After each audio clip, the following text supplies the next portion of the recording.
নমস্কার, আরএমটেক বাংলায় আপনাকে স্বাগত। সিট বা এসআইআর স্পেশাল ইন্টেনসিভ রিভিশন বিশেষ সংক্ষিপ্ত সংশোধন কর্মসূচি নির্বাচন কমিশন বিহার রাজ্য থেকে শুরু করেছে। এই এসআইআর এর কাজ প্রথম পর্যায়ের যে কাজ তা প্রায় সম্পন্ন হতে চলেছে বিহারে। আগামী 25 জুলাই তার তালিকা প্রকাশিত হবে। এই প্রথম পর্যায়ের কাজ আগামী 25 জুলাই তার শেষ হতে চলেছে। তার মাঝখানে এবার পশ্চিমবঙ্গে শুরু হতে চলেছে এই এসআইআর এর কাজ, অর্থাৎ স্পেশাল ইন্টেনসিভ রিভিশনের কাজ। অনেকের মনে ধারণা ছিল বিহারের মতো না পশ্চিমবঙ্গে স্পেশাল ইন্টেনসিভ রিভিশন অর্থাৎ ভোটার কার্ডের যে সংক্ষিপ্ত সংশোধন কর্মসূচি না শুরু হয়। অপেক্ষার দিন শেষ হতে চলেছে। এবার এই নির্বাচন কমিশনের এই এসআইআর এর কাজ বা কর্মসূচি আটকানোর জন্য অনেক রাজনৈতিক দল সুপ্রিম কোর্টে আবেদন করেছিল, কিন্তু সুপ্রিম কোর্ট বন্ধের ব্যাপারে কোনো আদেশ দেয়নি। এ নিয়ে বরং 11টি যে প্রমাণ্য নথির কথা নির্বাচন কমিশন বলেছিল, তার সঙ্গে ভোটার, আধার এবং রেশন কার্ডকে প্রমাণ্য নথি হিসাবে গ্রহণ করার কথা নির্বাচন কমিশনকে বিবেচনা করার কথা সুপ্রিম কোর্ট বলেছেন। এরই মাঝখানে পশ্চিমবঙ্গে আসন্ন বিধানসভা নির্বাচন, তার ঠিক পূর্বে পশ্চিমবঙ্গে এই এসআইআর এর কাজ শুরু হতে চলেছে। পশ্চিমবঙ্গে কবে এই এসআইআর এর কাজ ঠিক শুরু হতে চলেছে আজকের ভিডিওটিতে বিস্তারিত জানাবো, তাই ভিডিওটি স্কিপ না করে শেষ পর্যন্ত দেখুন কবে এই এসআইআর এর যে বিজ্ঞপ্তি তা জারি হবে।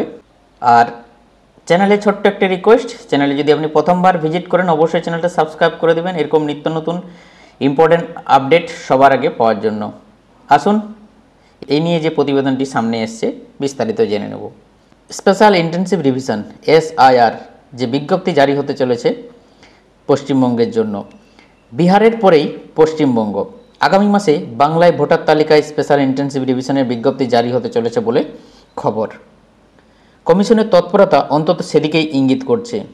বিজ্ঞপ্তি জারি না হলেও আগামী সপ্তাহ থেকেই এ রাজ্যে আনুষ্ঠানিকভাবে এসআইআর এর যে প্রথম পর্বের কাজ শুরু করতে চলেছে কমিশন। তবে এই রিভিশনকে কেন্দ্র করে সুপ্রিম কোর্টে মামলা দায়ের হওয়ায় আপাতত ধীরে চলনীতিতে পা ফেলতে চাইছে নির্বাচন কমিশন। যদিও শীর্ষ আদালতের রায় তাদের পক্ষে যাবে বলে আশাবাদী কমিশন, তাই তৎপরতার সঙ্গে যাবতীয় প্রস্তুতি পর্ব সেরে রাখতে চাইছে দিল্লি।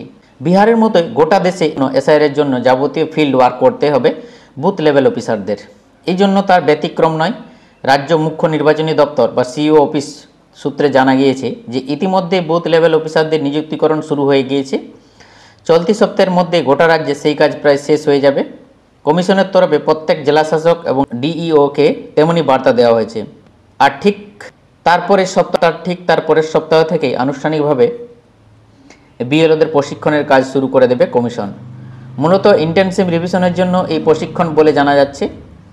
সিও দপ্তর সূত্রে আরও খবর, বিএলওদের প্রশিক্ষণের কাজ শেষ হলেই কমিশনের চূড়ান্ত রিপোর্ট পাঠাবে সিইও অফিস। তারপরেই আগামী মাসের মাঝামাঝি অর্থাৎ শেষ সপ্তাহে পশ্চিমবঙ্গে ভোটার তালিকার নিবিড় সমীক্ষার যে লিখিত বিজ্ঞপ্তি জারি হওয়ার সম্ভাবনা রয়েছে। পশ্চিমবঙ্গে শেষবার 2002 সালের 1 জানুয়ারি ভোটার তালিকায় এই এসআইআর এর কাজ হয়েছিল।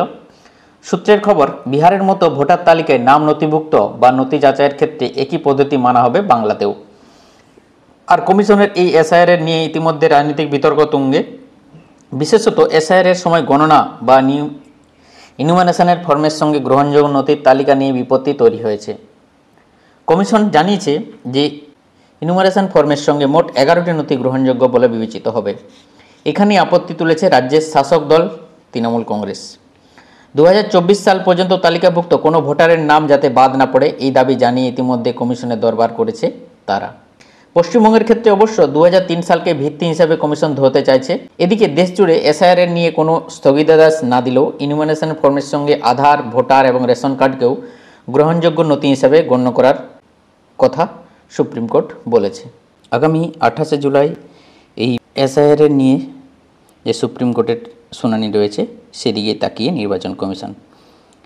এই হলো পশ্চিমবঙ্গে আসন্ন শুরু হতে চলেছে যে এসআইআর বা স্পেশাল ইন্টেনসিভ রিভিশন বিশেষ সংক্ষিপ্ত সংশোধন কর্মসূচি, অর্থাৎ ভোটার তালিকার সংশোধন, তা কবে শুরু হবে এই নিয়ে যে প্রতিবেদনটি সামনে এসছে বিস্তারিত আজকের ভিডিওটির মাধ্যমে আলোচনা করলাম। ভিডিওটি ভালো লাগলে একটা লাইক করে দেবেন আর চ্যানেলে প্রথম হয়ে থাকলে অবশ্যই চ্যানেলটা সাবস্ক্রাইব করে দেবেন। Thank you so much.